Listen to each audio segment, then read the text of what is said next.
Who told you to watch this? Brett. Why? So boring. Franchise that they have is based on like the Jendy Tartakovsky Clone Wars. That was designed to like move and like live in like 2D space, but then they just like adapted it for like 3D and like it just looks awkward. Looks pretty. Don't you think it looks pretty? Joe. Oh my god, you fell asleep. What happened?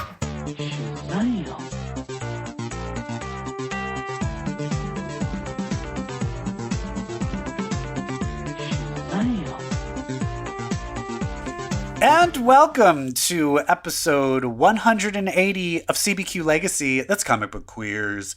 I am Evil Jeff, and I'm here with my amazing co-host, Brett.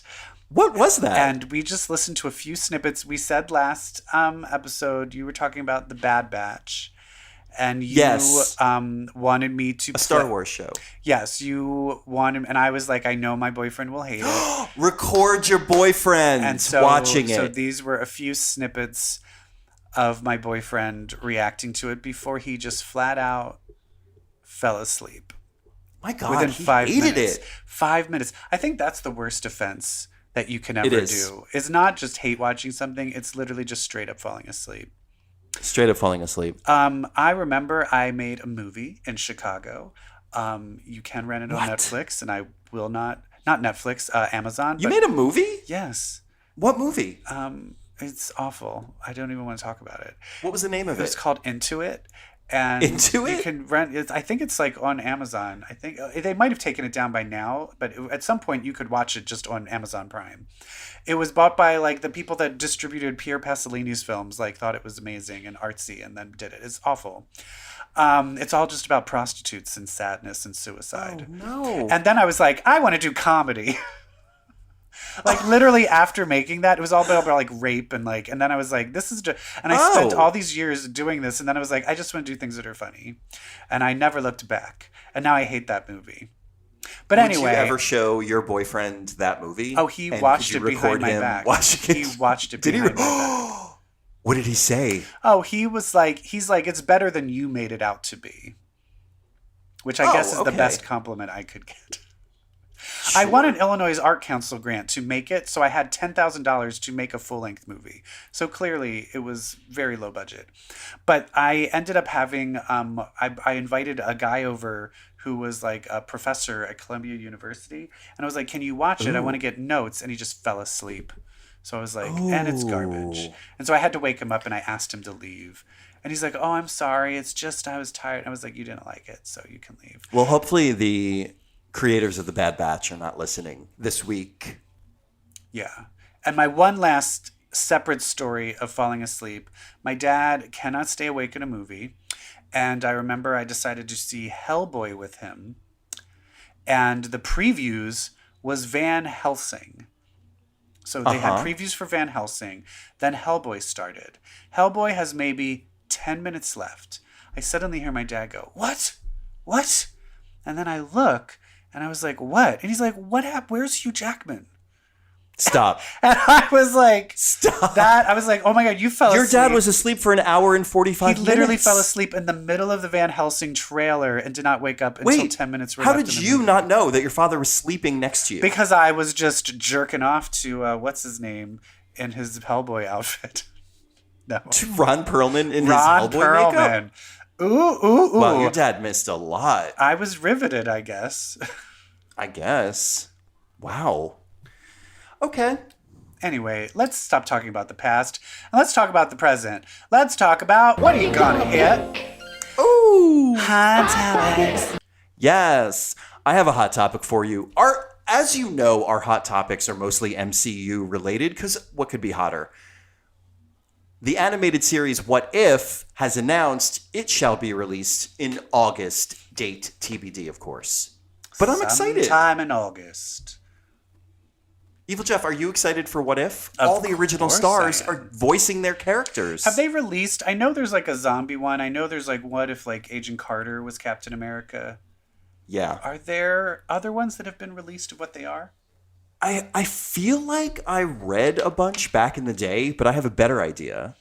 Okay. I think you and I should decide what the What If series should be about, what the episode should be about. We have enough MCU, nay Marvel knowledge. We can make up a few What Ifs. Okay. Let's make up some What Ifs. All right. Cue the music. I'm just kidding. We don't have this music, right? I'll put something in there. You don't have to. What if? The bit's funnier if we don't. What the bit if? is funny if we don't have a song. Okay. What if? Okay. So we have What If Peggy Carter becomes Captain America, which I'm very excited for. Okay. We are going to have a Marvel Zombies related episode, maybe 3 episodes. Who knows? But I don't really know of anything else. Okay. But I think Okay. Do you have one? yes. Okay. I think we should do What If Tony never let the water from the dishwash when he was washing dishes in Endgame, and he let like the water from the hose like fly everywhere, and it hit a picture of Peter Parker he had on a shelf, and then he wiped off the picture of Peter Parker that he got wet, and he was like, I'm going to try to invent time travel, and then he did. What if Tony Stark never wet that picture of Peter Parker? What do you think would have happened? Nothing. And then it was over. It's like, what if that rat never walked across Ant-Man's But here's the one thing I do think is interesting is the idea of what if the people weren't blipped back. Ooh, yes. Because that's basically what would have happened. What if the people didn't get blipped back? What would the world be like? Because you wouldn't have Who would be the Avengers Falcon. team? Who would be the Avenger? You know what I mean? You would like Yeah. and a Black Widow would be alive. Yes. Tony Stark would still be alive. Captain America would be young. I mean, those are all. I think that's very interesting. Yeah. I think that's very, very interesting. The only thing you'd have to think of is like what is a thing that would then happen? Like what's like some kind of worldwide danger that would happen that wouldn't happen if there was the blip? That I don't know. I have one. Ooh. Mine is what if Doctor Strange was just decided to be a better driver that day.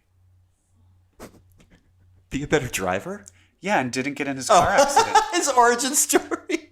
Yeah. What if Doctor Strange kept his eyes on the goddamn road? He kept his eyes on the road, did not get into the car accident, and just stayed a complete douchebag. And then it was just tilde. That would be amazing. I would like that better. Honestly, I'd rather have Tilda as the Sorcerer Supreme than Benedict Cumberbatch. Honestly. Well, I mean, it's I didn't just cast tricky. these people. That one, talk about, it was one of those things where someone was going over, like, is it worse or better that Tilda was recast? What? Yeah. Because that's the thing. Well, isn't the whole thing, it's like you can't have... If they said fuck China and we're just going to make it a Nepalese man, in a way, just having this stereotypical, like, in a way is like, is that stereotypical and bad? Like having it be, it's so tricky. It's so tricky. But my thing is, it's just an excuse to have Tilda Swinton. But I think Tilda Swinton is smart and she knows she needs to have him. So I think it'll be like a Roadrunner, Wile E. Coyote, where Tilda Swinton is keep on trying to get Doctor Strange in a car accident. She's pushing boulders over cliffs where he's camping exactly. below. Until he can. I see it. Yeah. That would be a hilarious Disney Plus series, actually. Do you have another one that you think would be good?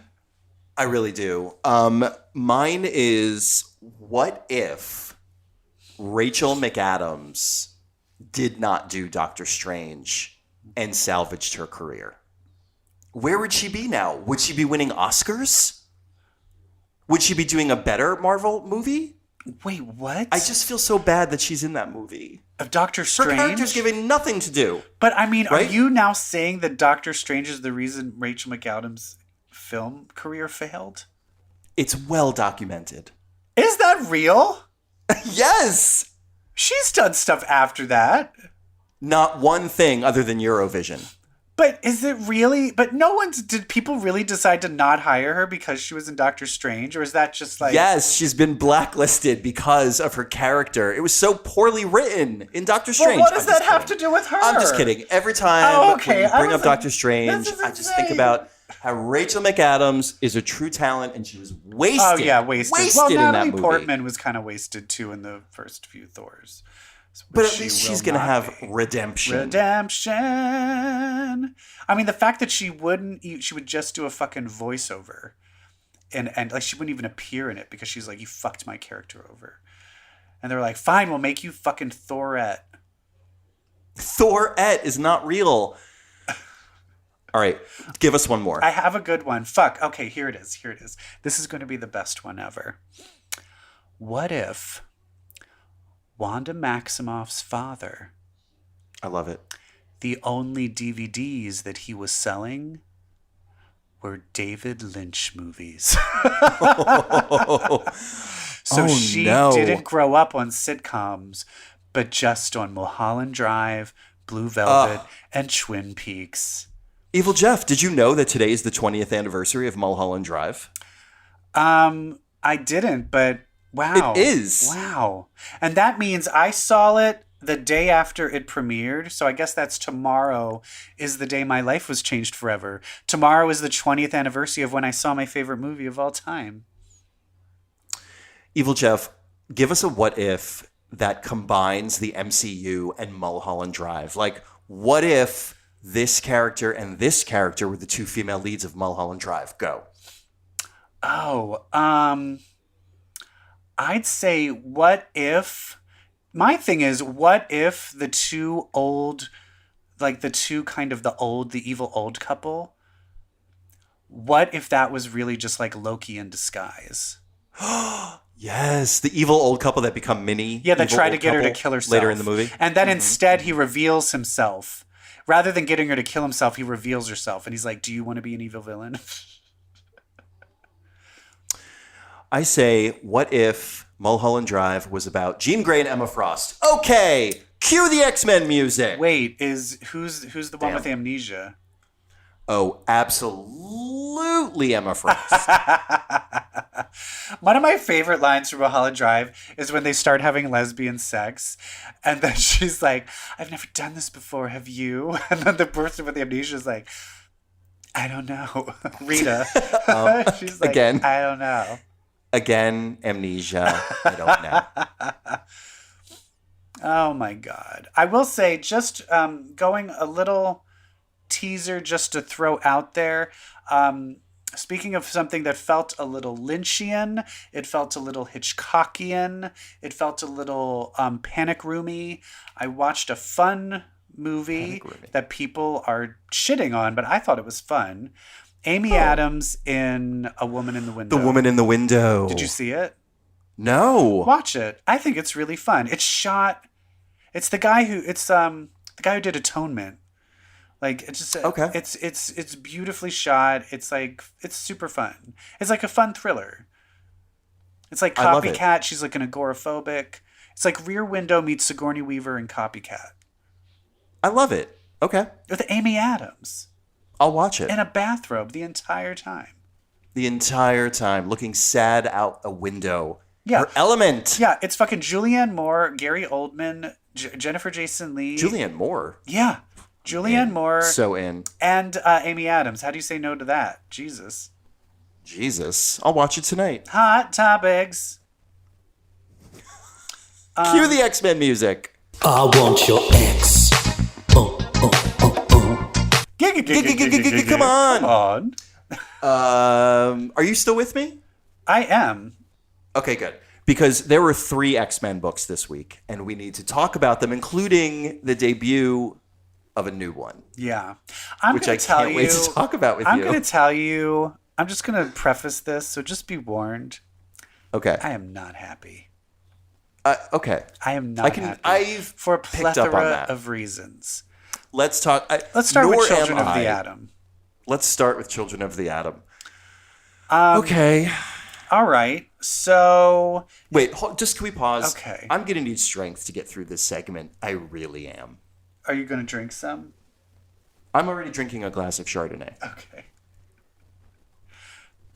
What do you need? It's after 5 o'clock. What do you need? Okay. Sorry, I just need a moment. I need to pause. I need to collect. Okay. We're going to talk about Children of the Atom number 3. We're going to talk about X Factor number 9, the penultimate issue. And we're going to talk about X-Corp. Okay, number 1. Okay, Children of the Atom number 3. Okay, so here's the deal. So it looks like I was confused. It's showing two things: them on a spaceship, and them going to dinner with their friend that was sick. That we're kind of like, we think he might really be a mutant. And we think the spaceship is flashbacks. Yes. Is that in the past? But is it in the past before they even became superheroes?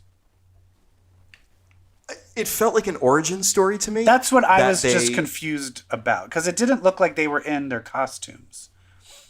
So Yeah, is it looks this like is this that they were? Yeah. Yeah. This was before any of the superhero stuff. And it looks like they somehow accidentally got on an alien spaceship. It's going to crash. They go into an escape pods. It looks like what's the one character that makes everything? The Gambit lady? Gimmick. Her seatbelt comes loose, which seemed to be significant, and now it looks like she actually does have powers, but they don't look those powers that it was like she was all like deformed, and I was like, how does this relate to your Gambit powers? I don't get it. What do you think's going on? Obviously something happened to her or them. When it is a flashback. Do they all have Fantastic Four origin story powers?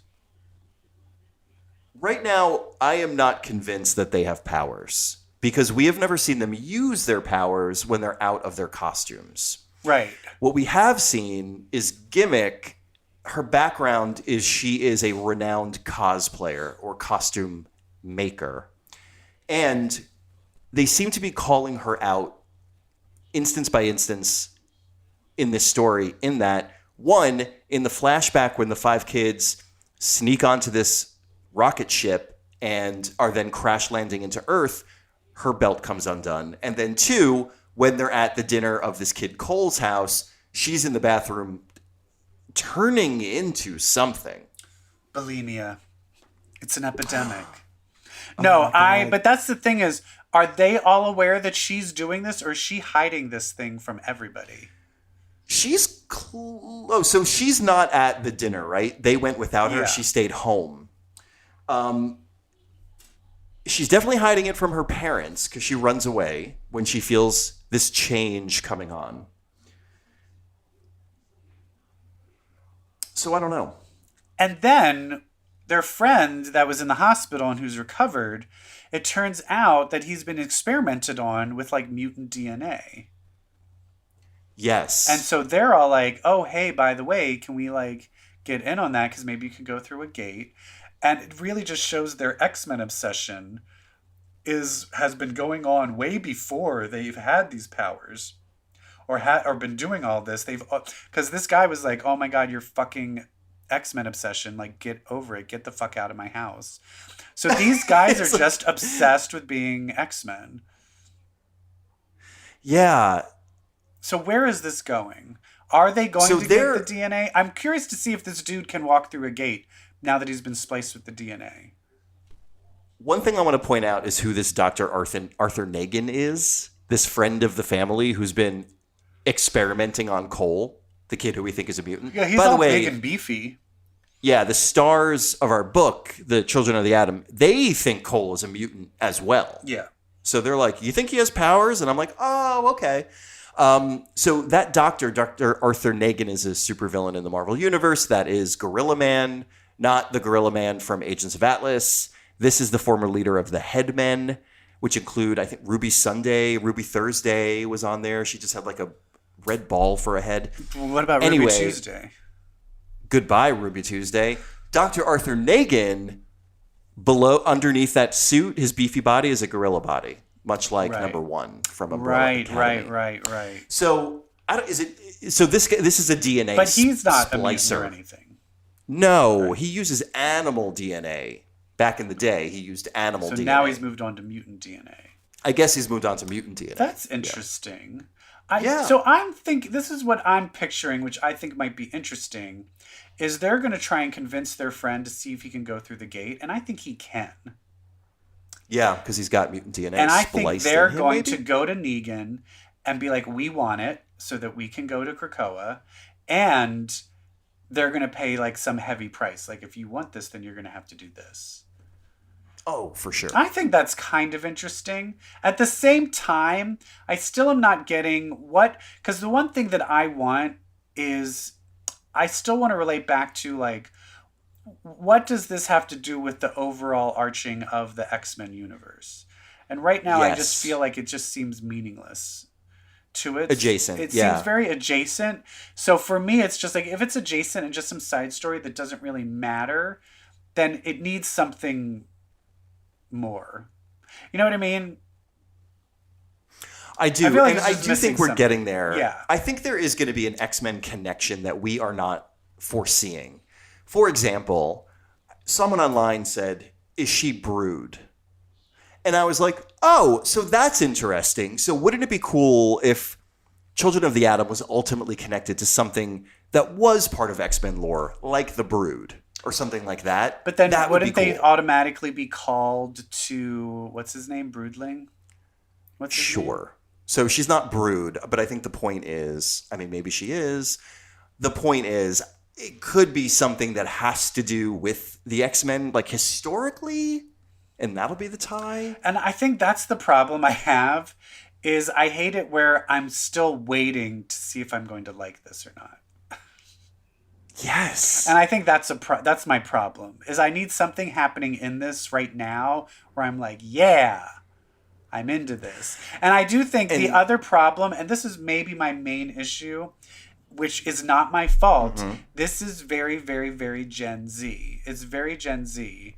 And it's just a little, like, I'm just a little old for it. Sure. I mean, sure. Thank God I'm on Wind TikTok, or I'd is- be completely out of the loop. Yeah, that's true. I mean, wouldn't you say that like Wind is geared toward a younger audience as well? You enjoy that. But Wind it's geared towards It's not younger referential. It's This is referential. referential. Anything it references Yeah. is more like fairy tale type stuff. And I'm always Are down you on for that. TikTok? I am on TikTok, but I don't make videos. I just watch videos. Me neither, but I enjoy a lot of them. I do. And I need to change my algorithm because it's literally what are you just getting? race war talks. Oh. Where it's literally Oh my God. people stitching like Trumpers and making fun of them, which is fun.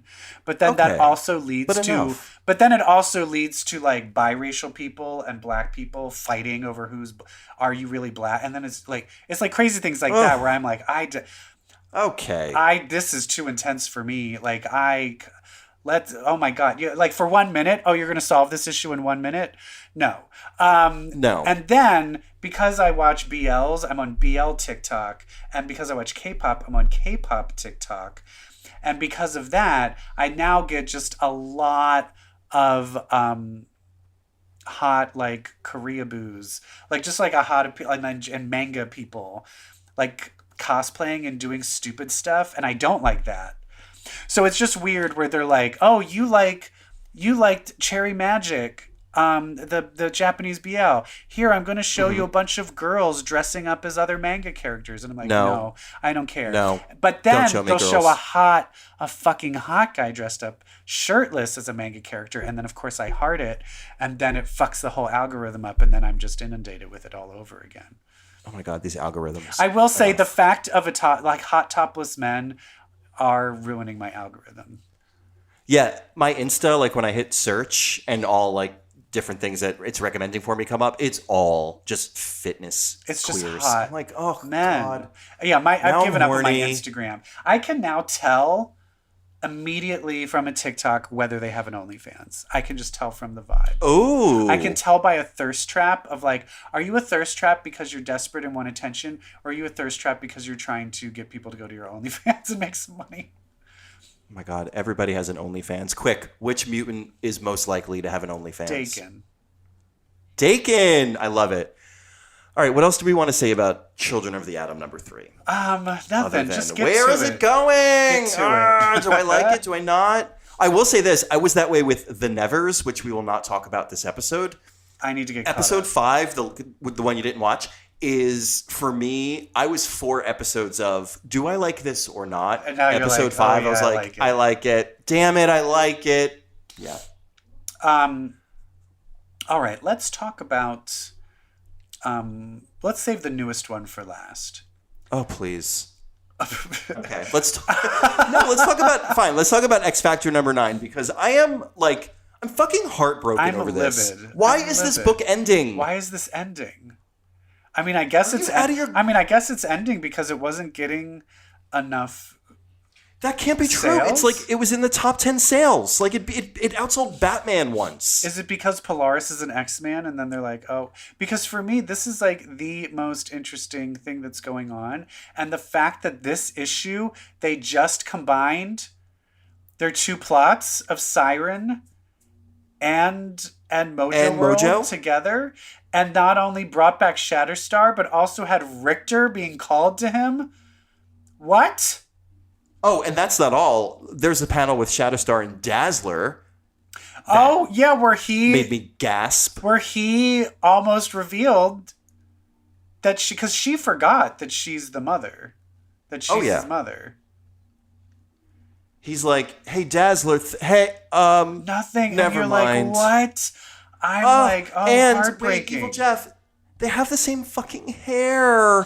They have the same color and length and cut. Yeah. And I'm like, And here's the other thing, is they just dropped the bombshell, is he's realizing, and I think this is fully centered around Prodigy and iBoy, Northstar is like, their powers are I think Northstar is seeing that their powers are approaching a sort of Omega level situation. Oh, for sure. Especially iBoy. But here's the thing of why I think it's also Prodigy. Prodigy never... He took skills and knowledge. He never psychically knew someone's backstory. Just information. Yeah. And now he did. He's like, oh, I was standing by Richter. And now I know Shatterstar's history. What? That was not his power before. So that means it's expanding. Right. He's now can stand next to somebody... And he's basically psychic now. I mean, because, like, where do you draw the line in what is knowledge and what is not? Yeah. You know, I wonder if, like, could Prodigy pick up somebody's private thoughts? I bet you he couldn't think they're not, like, what are they thinking right now?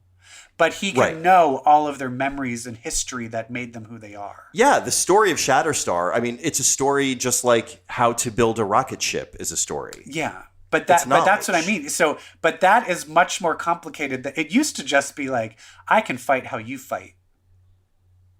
Oh, I can do surgery because I was standing by Beast, so I know how to do medical stuff. It was more like that.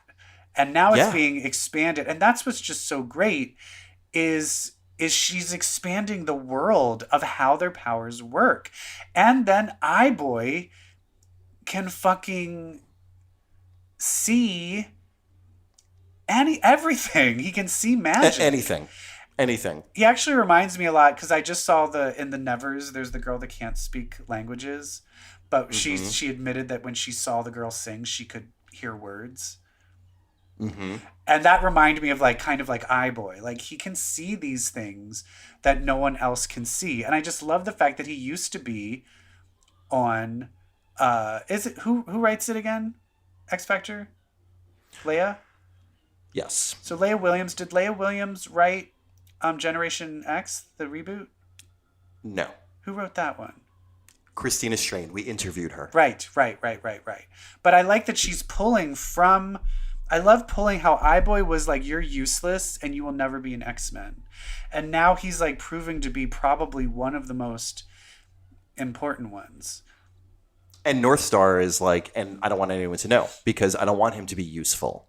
I want him to be Trevor. Well, I think he's also like there. Everyone's really happy where they are, and I think it's also like because where iBoy will probably be sent to Sword or something because they like right. He's going to be turned into like a tool. A tool. And North Star doesn't want that. And that's the weird thing is North Star and Emma Frost are so similar.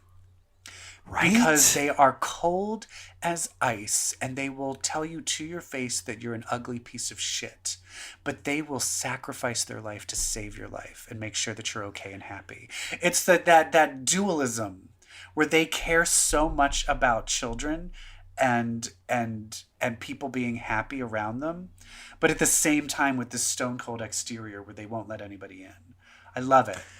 That's so interesting. The difference between the two of them is I feel like Emma, she has a reputation that people can rely on her. They can trust her. Like Jean and Emma, as complicated as that relationship is, ultimately Jean Grey knows that Emma Frost will have her back no matter what. And also she knows no matter what crazy things going on with her, she puts the future and children Other of the people X-Men first. North Star does not have that reputation. I feel like North Star is more recent on his journey of becoming someone who is known as a protector, a leader. And I think it actually has to do with the fact that his sister, because one thing is like I think the reunion, like the repowering of her, like the resurrection of the sister and them having their powers, their connection powers back. That probably restored a lot of Jean-Paul. And the one thing that I don't think have they ever really talked about her split personality? Not really. Because I'm curious of like, is that cured? God. Would you? I mean, is that something you could just cure? Do you have to? What was it? Like Jean Saint Marie or whatever, the slutty one. Does the slut need to be there?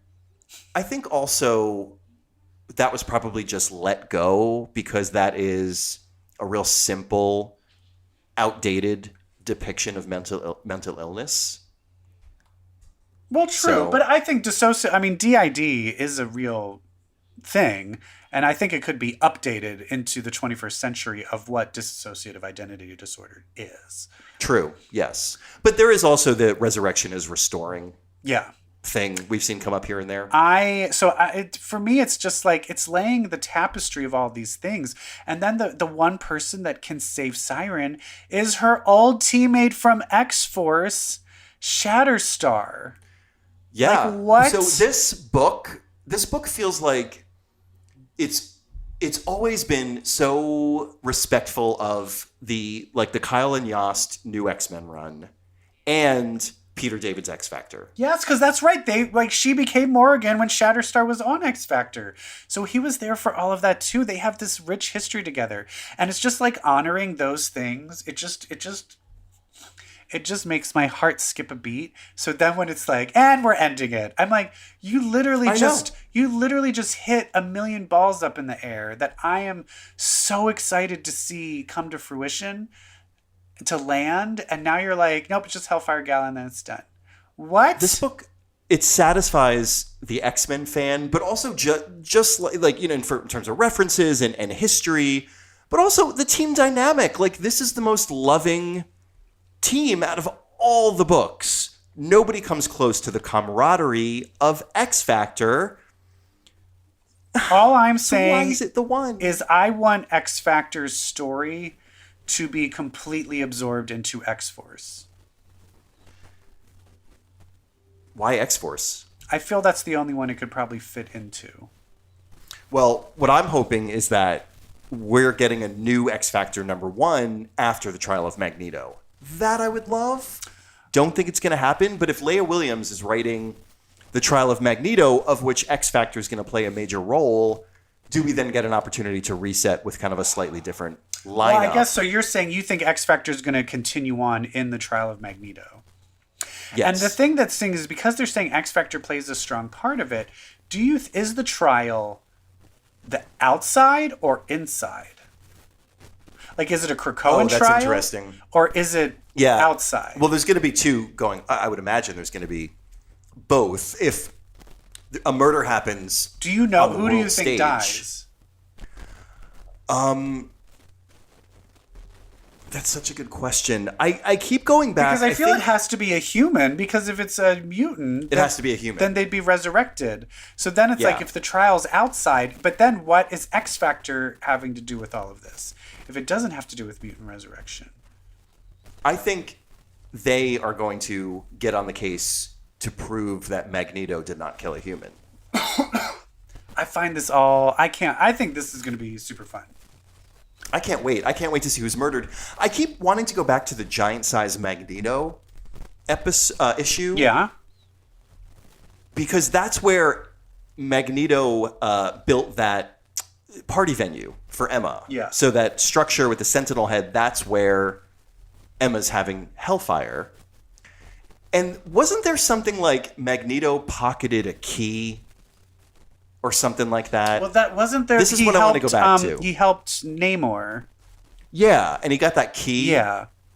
I wonder if that's going to play What into if it's this. Namor? What if it's an Atlantean? Yes. Because then that... What if it's fucking Namor? Shit. Fuck. That would be amazing. Also, because Namor just was at war with all of the, the people on Earth.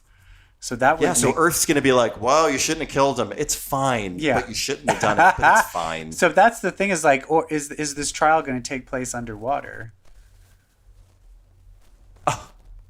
I've been waiting for an underwater trial during the reign of X. I really have. I mean, everything from now on, the X-Men, they're either on Mars or underwater. I'm telling you. But anyway, it's just so fucking good, and I'm just sad. I'm sad. I want to see more with Dakin and Aurora. Such good and their moments. relationship. We didn't get to see Kyle die. But I'm so endeared to North Star and Kyle because of like Rachel was like, "Hey, we're doing a psychic thing," and Kyle's like, "Cool. Could you ask him what he wants for dinner tonight?" And I just love it's such a good joke of like, no matter what's happening, the married couple still needs to have the "What are we having for dinner tonight?" conversation. I know. I love it. I think this is the thing. I watch soap operas, and shut up. I pretty much my life, other than superheroes, is soap opera-y stuff. K-dramas, BLs. I do watch a few European soap operas. I sometimes will watch Days of Our Lives.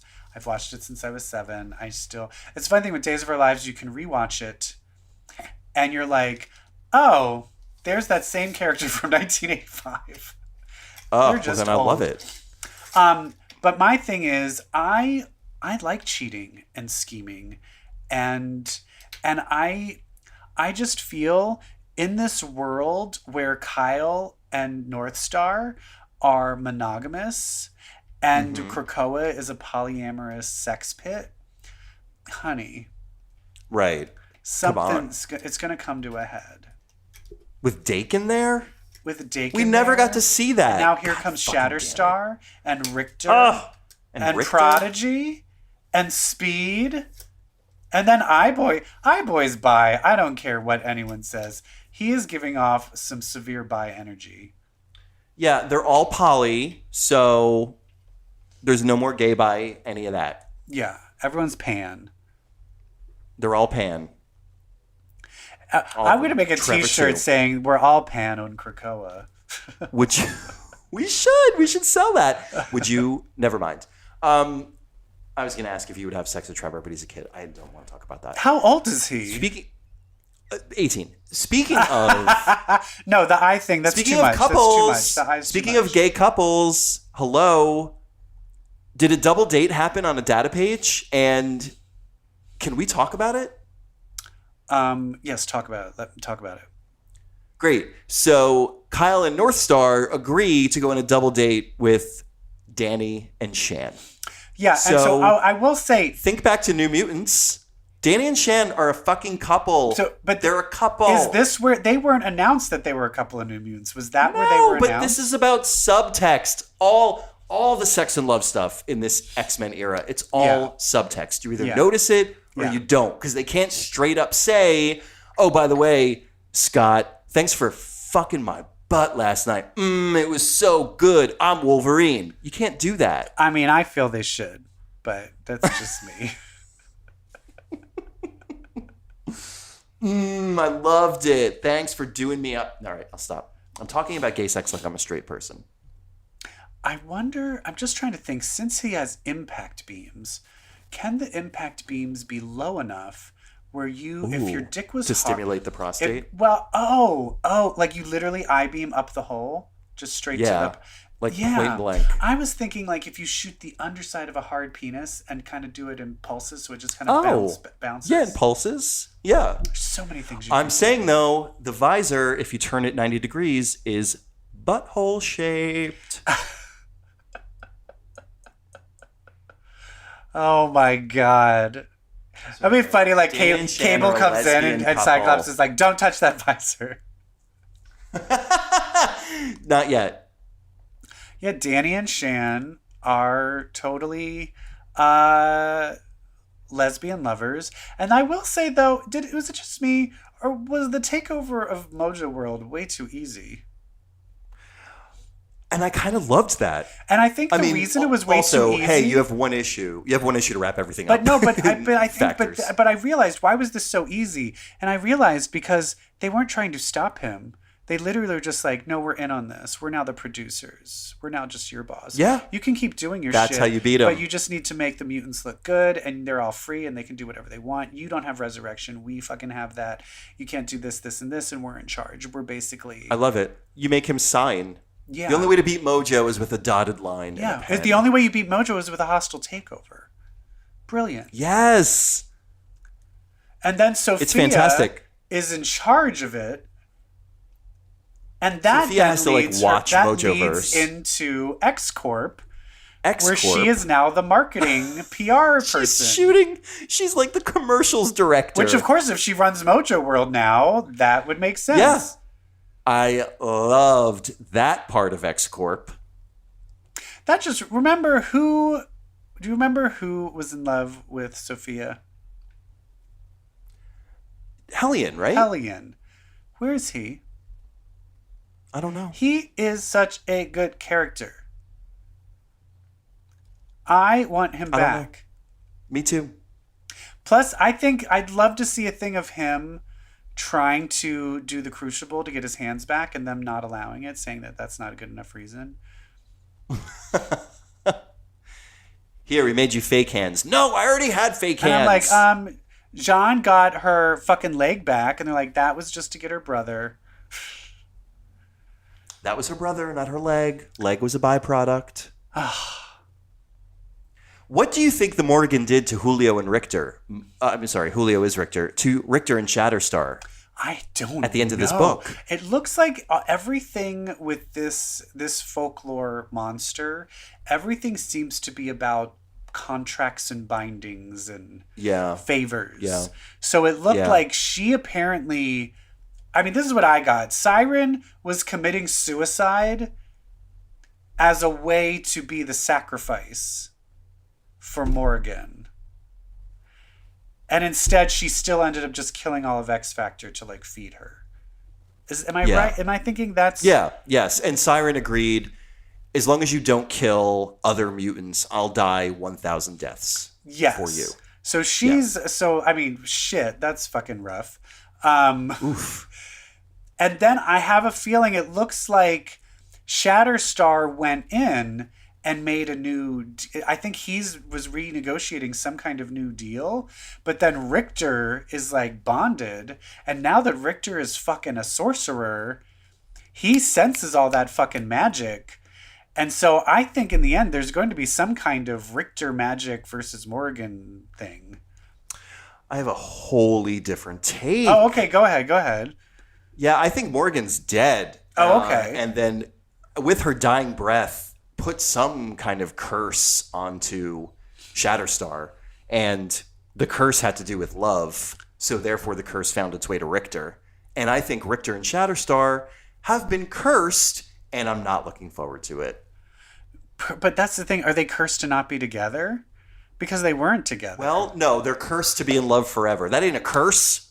Curses are bad. So yeah, I think so. That's interesting because I also still want to see... I'd like Shatterstar to be like, what's new? And he's like, oh, were you dating anyone else?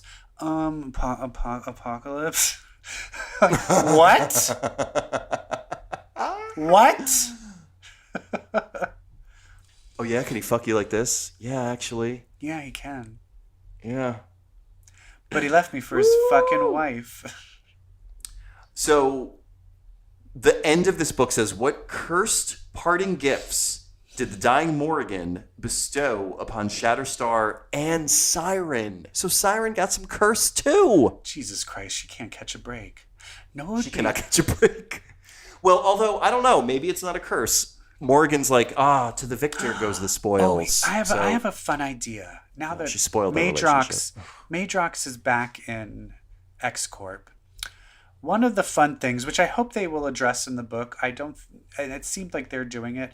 The thing that I loved in Peter David's run is that his dupes had their own personalities and they were different from him. Wouldn't it be amazing if a Madrox came to Siren and he's like, hey, and she's like, hey, Madrox. He's like, I'm actually not Madrox. I'm your son. Like the dupe that he absorbed came back out as another dupe. Oh my God. Wouldn't that be amazing? That would be amazing. That would be so fucked up. Or he came out and he's like 13. They're like, ooh, why is this dupe so young? Yes. Oh. But isn't it funny is it okay to like seamlessly move into X-Corp? Yeah, we don't need like a theme song or anything. Is that what you mean? Well, I didn't know if there was anything else you want to say about X Factor. No, it's great. But I think with Madrox, I do think it's amazing that the night Madrox fucked Monet and a dupe of Madrox fucked Siren the same night. And so now Madrox and Monet are on a team together with all of that weirdness of like she's now in charge, but the last time they were together, he was the one in charge. So it's a very weird shift of dynamics, especially because she is like not in control. I mean, I feel it's a problem. Now, okay, so X-Corp, how do you feel about X-Corp? I was pretty bored through it. I did not. I felt like it needed to have something exciting or a big, like the last page was like, this is what this is about. And it wasn't. Yeah, and the sense of wonder they delivered came through the fact that like the corporate headquarters can fly. And I'm like, I'm more annoyed by this than anything else. Who gives a fuck? I thought the sword. What is it? The shield helicarrier. We've seen it before. Yeah, and it's like this is like it's too big. Like it's like mountains. I'm like the logistics person in me is like, oh, I can't even get my head around this. Like, where do they land this thing? It's so weird. And then the whole thing was just like, oh, all of this bad stuff happened, but look, they got a flying mountain. That'll make their stocks rise. Oh, they're illegally mining the savage land, but look. Their corporate headquarters flies. I just didn't buy it. Yeah, I felt like I feel like they need to get a Wall Street consultant or something. Look, I want to say this in private to you. Okay. Which, ironically, this is a podcast. Because I feel it with Excalibur as well. Okay. All the parts and pieces are there, but something isn't clicking. Sometimes. When I read that book and when I read this one. It merits a second read. Did you give X-Corp a second read? I did. And the second read, I was like, okay, so all the pieces are here. Like, what did I not... why am I not responding to it? Because the stakes aren't important enough for us to care. Yeah. And I think this is what I said. Every X book, it needs to connect back. The ultimate stake needs to connect back to House of X, to the Quiet Council and Krakoa, and Xavier and Moira's ultimate plan. Sword does that. All of that things that they're mining for is for them to go to Mars. All of that is for a master plan for the X-Men race. Like, it needs to be... And I understand that X-Corp is supposed to be... like, oh, we need to make sure that all of our money is squared away, but that's not interesting enough. Like, you need to have, Like, I mean, what it needs to be more like Secession.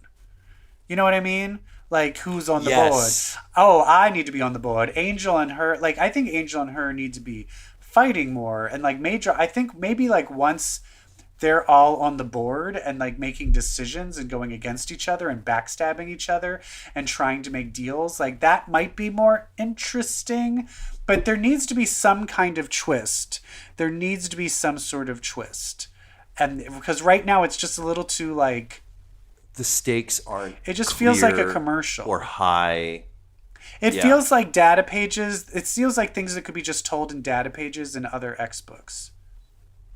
Like, why do I need to Yeah. see this happening in real life? I will say things I like. I like that Monet can't handle penance. Like, she's Yeah. Like, I think that's I do. I think that's fun. So that's one thing I am struggling with is you've got this undercurrent, this like sub theme of these two main characters who have a side of themselves that they have notoriously or currently had difficulty keeping under control. This wild, animalistic monster side. Monet is struggling with hers. Warren is not. And I just wish that that theme kind of pervaded more of the story. I wish that theme informed more of the story. In fact, but instead it comes out a little bit clunky. There's a moment where Warren is like, I'm having trouble with this business dude that the audience doesn't care about. And Monet's like, well, kill him. And I was like, wait, what? Kill him? Okay. That was, wow, shit. Like, you really aren't supposed to do that. And also, Monet, kill him? Yeah. And maybe that's her struggling with her pent-up side, her violent side. Yeah. But that's clunky. Like, if this issue were about the monsters we hide from one another, would have loved it. But it's not. No, and that's, well, the thing is, in a weird way, though, if it was that, then you have to deal with, why would Xavier put forward, because if you look at it, Trinary she's kind of a cyber criminal, and she's still, in this, they're setting up that she still wants to get revenge on pretty much like all of India who did her wrong. Sure. So it's like, that's not stable. And then Madrox, it's clear that he still is, like, his dupes are all, like, not him. Like, he's always been a fucking nut job. But he's also like a dipshit. And Yeah. why would you put a dipshit on your Yeah. board of directors And so unless you want a board you can control? Yeah, so I like that. Yes, but that's what I'm saying is I like the idea of these three people that are not fully in control and not fully aware. I think the Dark Angel needs to come out. Like, I need to see struggle with him as well. The problem is, why? Then why are all of them there? And I think that's the thing of where, honestly, I would love it if it's like these people are a mess and everything seems to be a mess. And then there's the last scene, I would rather than like, oh, everything went well, I would rather it have gone badly. And then stocks plummet. And then the stocks plummet and it cuts to the Quiet Yes. Council. Yes. Emma Frost is like, fucking get rid of them. Monet, I taught her. She's an idiot. She can't control her shit. I've read her mind. She's out of control. Madrox, he's a fucking dipshit. Angel, we can't fucking trust him. What are you doing? And Xavier's like, nope, I will override. I have full control over this. The Quiet Council has no say. I'm overriding it. Cut to him walking to the dark place with Moira, and then he's just like, and then it's just like, has Plan B started? And he's like, yes, Plan B is initiated, and it's going exactly as planned. Like that. If that ended like that, I would have been like on board. Give me this goddamn book. I'm like, raise the stakes, tighten up the thesis statement, and like some of these characters feel off kilter. Yeah, because that's the thing. I can understand Monet saying that if she had turned into penance and then yelled that, but she wasn't. Yes. Yeah, they need to. They need to get it together. I think Hickman. I feel like Hickman's like over it, and I'm getting scared that he's over it. Well, it's not like, and I feel terrible, but Never mind. I'm not going to say it. Never mind. No, say it. I just think it's just no. I'm not doing that. It's just to tighten up. I was going to talk about a particular creator, and I don't want to do that. Okay. I think in the end, it's not necessarily the creator. I think this really comes down to the editor and Hickman, because this is a showrunner problem. The ultimate stakes and the ultimate goal, that's a showrunner There thing. it is. That's a showrunner problem. Not the writer. That's not the writer. Yeah. Because the writer isn't fully I mean, he's there in the rooms figuring it out, but he's not the one fully she's not the one fully deciding what is going to happen. Like, Correct. Where is this going to go? Hickman has a very strong hand of that. And I think that's... this was all plotted by The Office. Yes, they need to figure that out more. I don't want to fucking... was it Josh Abrams Lost, where it's like, we'll figure it out in the end, and then they're like, oh, we don't know what to do. Yeah, exactly. Whoops, it was purgatory. Sorry. We know we said it wasn't, but we couldn't think of anything else. You figured it out too early, so we made up the Dharma Initiative and don't know what to do with that. Yeah, I don't want that shit. Don't set up these golden nuggets, these gold balls full of resurrected mutants, and then not give me something amazing. Right. Because that's the thing, is he hit it out of the park. I mean, for me, still, House of X, Powers of 10, I think is my favorite comic of all time. I agree. I don't think there's anything better. I think the closest would be Extinction Agenda. Thank you. With Morrison's run. Might be... E is for Extinction. E is for Extinction. Yes, I knew what you meant. Wait, is Extinction Agenda... That's that awful... No. That's that Genosha thing. Yeah, No. Cameron Hart, yeah. But E is for Extinction. Like, very close second. But that's the thing, is when you set something up that good, it's so hard to keep it going. But I want it to. But keep it focused. Keep it tight. Yes. It's starting to unravel. Because that's the thing is... And Come on. Don't say you can't do it, because you know who is doing it? Marvel MCU. Thank you. Marvel They're doing MCU has kept it focused. What do you think's the last misfire? I think even Falcon and the Winter Soldier, which wasn't perfect, was still good. It was still great. It was still good.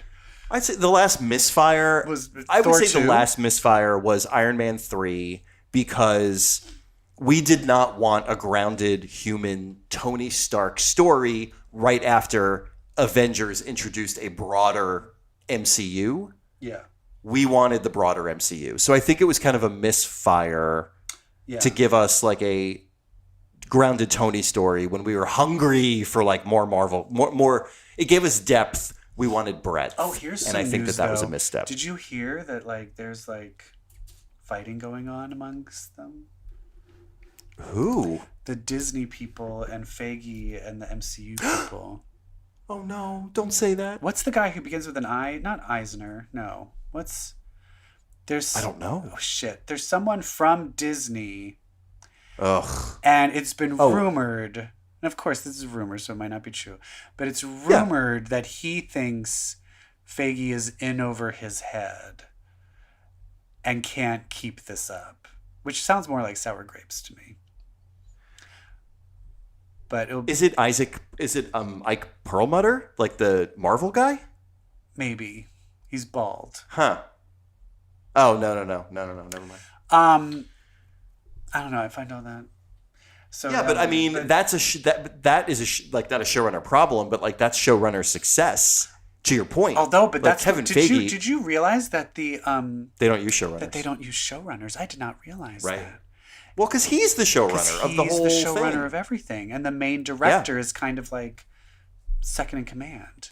Yeah, and people are like, one thing is people are saying this might not work in the long run, because, I mean, basically, you're limiting yourself because there's going to be certain talent that is like, no, I'm a showrunner, so I need to be the showrunner.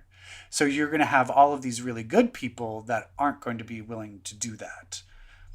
But so far it's been working. Yeah. And I hope it does forever. I don't think it's ever going to lose steam. Ever. Until it introduces the X-Men. Then it's over. No, I think this X-Men... this is my new theory.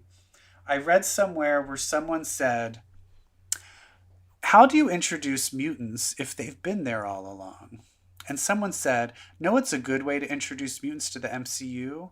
What if the mutants were secretly whisked away to their own place? A place called Krakoa. And then one day, a man named Professor Xavier does a psychic thing, being like, hey, we've been here the whole time, and we're going to take over. I love it. And so someone was like, the only way to introduce the MCU, the X-Men to the MCU, is through Hickman's story. And I'm like, this is planned from the beginning. I'm like, this is planned from the beginning. And that's how they're going to be introduced. If MCU X-Men is Krakoa and not the school, well, I will de-age 10 years just so I can stay alive. Oh my God. Wow. So X-Corp, X-Corp, X-Corp, is yes. a little, it's a little meh. But expectations were high, admittedly. But it's not X-Force. The stakes were X-Force not. is still the worst. Still the worst. So there's that. But did you read anything other than an X-Men comic? I don't know. Did I? Let's go to You Gotta Get a Comic. Hit it. You gotta get a comic if you wanna get ahead. So, Evil Jeff, as you know, I will always pick up an issue of a comic book if I learn on social media that a lot of people are angered by it. So I picked up Fantastic Four number 32. Okay, I remember the anger of the demutinizing of Franklin Richards, which I still feel will be retconned. I think it will be retconned. Franklin Richards is never fully without his powers. They've taken away his powers before, and they are going to bring them back. He is a mutant. Because my thing is, you're saying, oh, you're not a mutant? I think he is a mutant, but the last of his reality warping powers took the mutant away from him. Oh. Okay. Well, according to Xavier, it's what gave him the mutant gene. I think it's the opposite. And I think you can easily retcon that later on. Okay. Well, you want to know what Dan Slott did this time? Can we kill him? Listen, you may not hate this. You made a comment earlier. I was like, oh, I think Evil Jeff might have loved Fantastic Four. What did he do? What did he do? So I was reading the internet, and the comments I saw around the anger of Fantastic Four number 32, a lot of it was about how could he cheat on her? How could he cheat on her? And I was like, oh my fucking God. If Dan Slott has it so that Reed had an affair at one point, he is going to be hunted down. Is that what happened? No. Oh. Marvel would never do anything that cool. I mean, fucking, we all know Sue Richards fucked Namor, please. Oh, come on. And Doctor Doom. She had both of their dicks in her.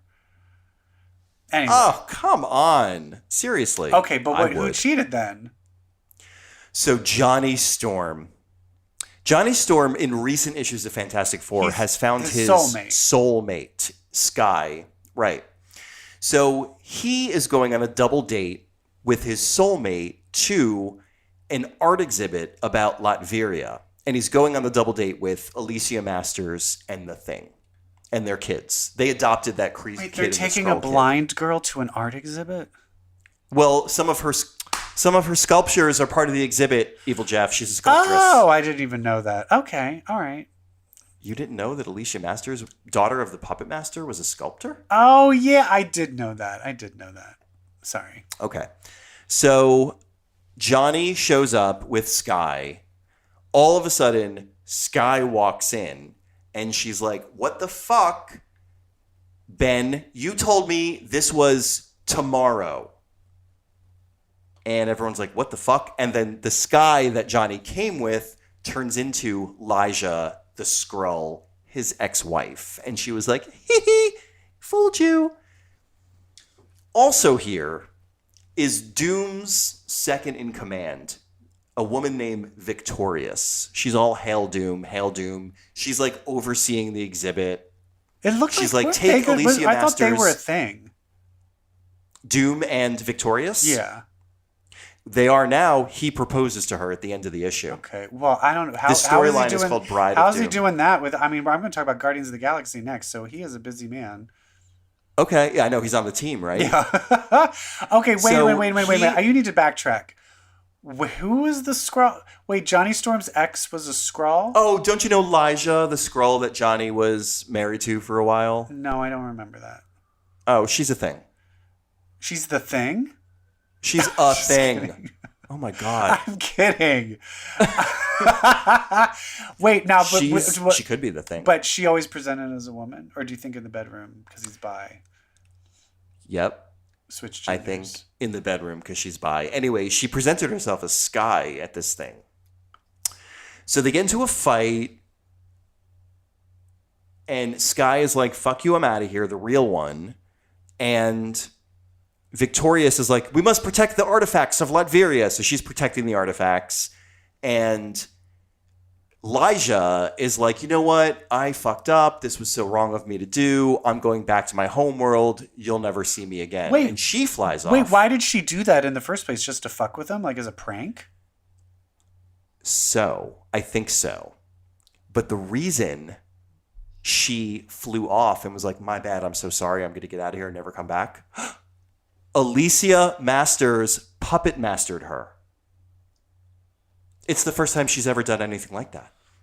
She takes out a fucking doll of Lyja and she's like, I'm going to go back to my home planet. And Lyja's like, I'm going to go back to my home planet and takes off. What? Yes. So that's huge. But that's not the thing. What is the thing?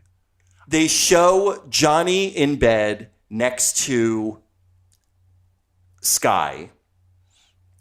And Johnny's talking to Skye. Skye's talking to Johnny. But the panels are split in half. And then they pan the camera out. Skye is alone talking to Johnny's empty pillow. Johnny is not in bed talking to Skye. Johnny is in bed talking to Victorious. In comes hologram of Dr. Doom. Johnny goes under the bed. Doom proposes to Victorious right after Johnny Storm fucked her. Did they have So any Johnny interaction? cheated on Skye. Did they have with any Victorious. interaction before that? Oh, they probably, yeah, like in Latveria, like they fought and whatnot. But there's no flirting or anything. No. See, Animosity. okay. I love all of that. Right? I think I've got, and honestly, don't be like, oh, he cheated on her. Johnny Storm Right. is a player. Johnny Storm is a Thank hothead, you. and Johnny Storm is immature. He's a messy bitch that loves drama. He's a This playboy. is He good. loves the attention. Of I course, loved he's it. going to cheat on somebody. That makes sense. I loved it. And he's going to get And now his she's marrying comeuppance. Doom. I love it. It's good. I like that. Just fucking, Everyone's all pissed off. just I'm give like, ugh. Franklin Richards is back. That's the thing. I'll tell you this too. I watch, as you know, I watch a lot of BLs, and in these BL dramas, the one thing that most of these girls and women that watch these is they hate cheating. So if like another character even kisses another boy that's not the main one they're supposed to be with, they're like, the show is ruined. It's not real life. And I'm just like, no, that was drama. We need some drama. Mm-hmm. Throw in some goddamn drama. I love it. Well, I read some more about Doom as well. Because I decided to catch up on Billy Maximoff. Yay! Is in a new comic called Guardians of the Galaxy. And so apparently I missed a lot. I read like the first few issues and then stopped. And apparently during that time, Star-Lord is now like was gone for decades and had a son and is like the master of the sun. Or what is that? Something like that, yeah. I read a little bit of it too. So I was like, okay. And so he's just like telling everybody like, I had a kid and I was alive for decades and you don't know what I've been through. And Did you read the issue where he is Pan and he has sex with male and female aliens? Yes, because you told me about that, so I read that. Mm-hmm. Yeah. Great. Of course he is. Well, what happened in the issue you read that I didn't? Basically, you read the first issue, right? Yes. It picks. I read the previous issue of what you're reading. Doom shows up at the end of the last issue I read. Yeah, so did you see that it's like that world planet, that living world planet is the planet that Marvel and who's the lesbian lover of Moondragon? Phyla-Vell. Phyla. And then it was like Quasar, and apparently Quasar can clash his hands together and turn into a woman. To female Quasar, yeah. Female Quasar. Regular, or Wendell. I don't know what that's about, original. but I'm into that. Sure. So that whole group of people, they're on this planet, and there's a bunch of Skrulls that are like rebelling against the Kree-Skrull alliance, and they're talking about, oh, we're doing some magic sacrifice, and they're doing it to this like living planet, and apparently this spell or whatever is going to make the living planet, like something bad is about to happen, and they're like, oh, shit's about to go down, this is bad. They teleport off and then start heading back to the others.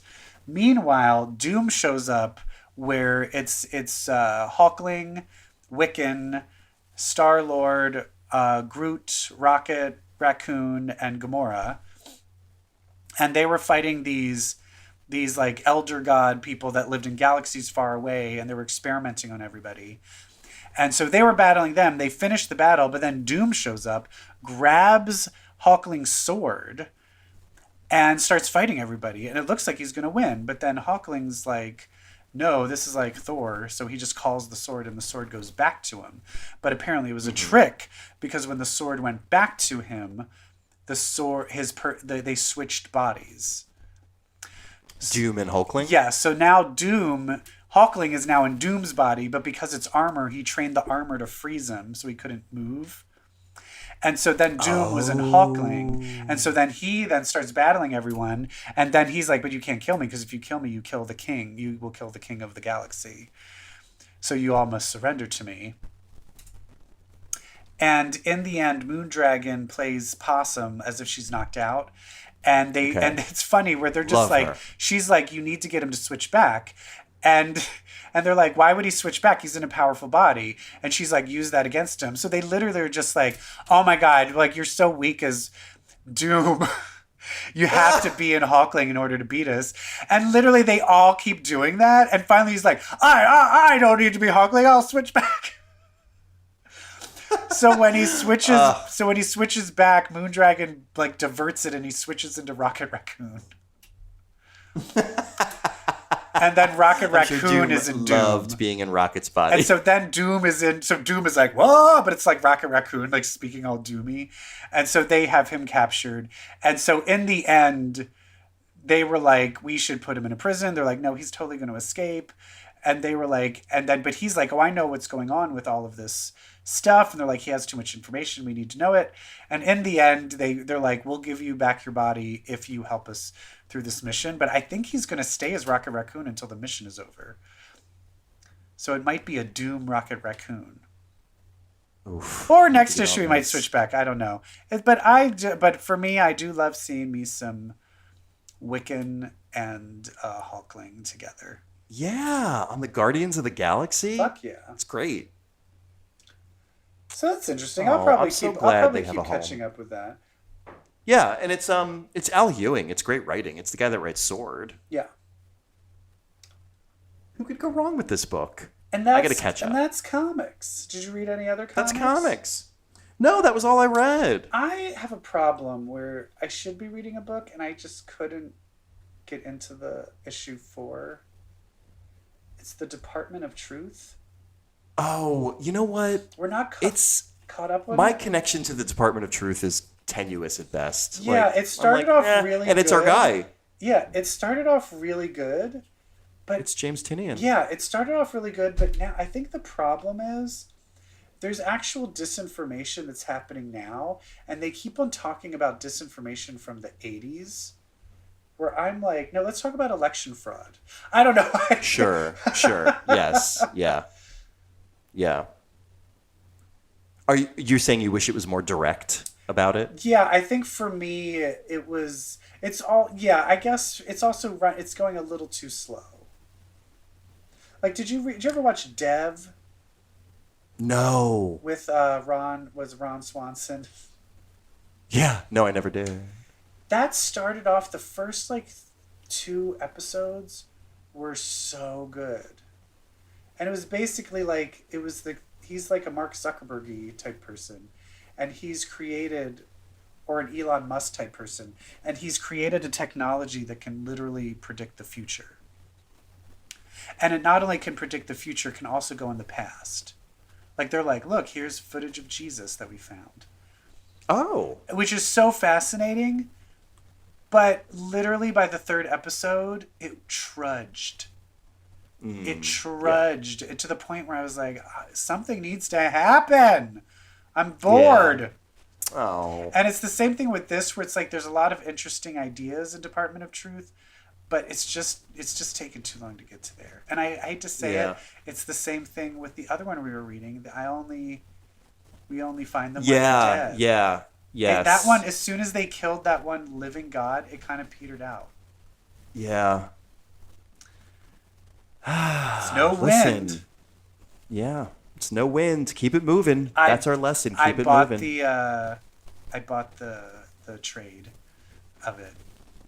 Oh, fun. And I Good. gave it to my boyfriend and said he had to read it because he'll love it. Oh, I also told my best friend that he had to read it, and he loved it. Yeah.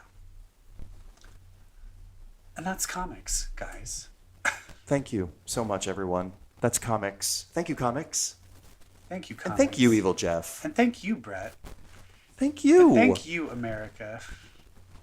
And thank you, world. And thank you, universe. Well, we did it. Thank you, audience, for hanging with us for this conversation. There was a lot we liked and there was a lot we didn't like. But that's okay, because that's life. And that's comics. Isn't that right, Evil Jeff? That is right, because I hate to break it to you. If you like comics, well, start lisping and put on that Britney Spears album. Because that makes you queer. Bye. Bye.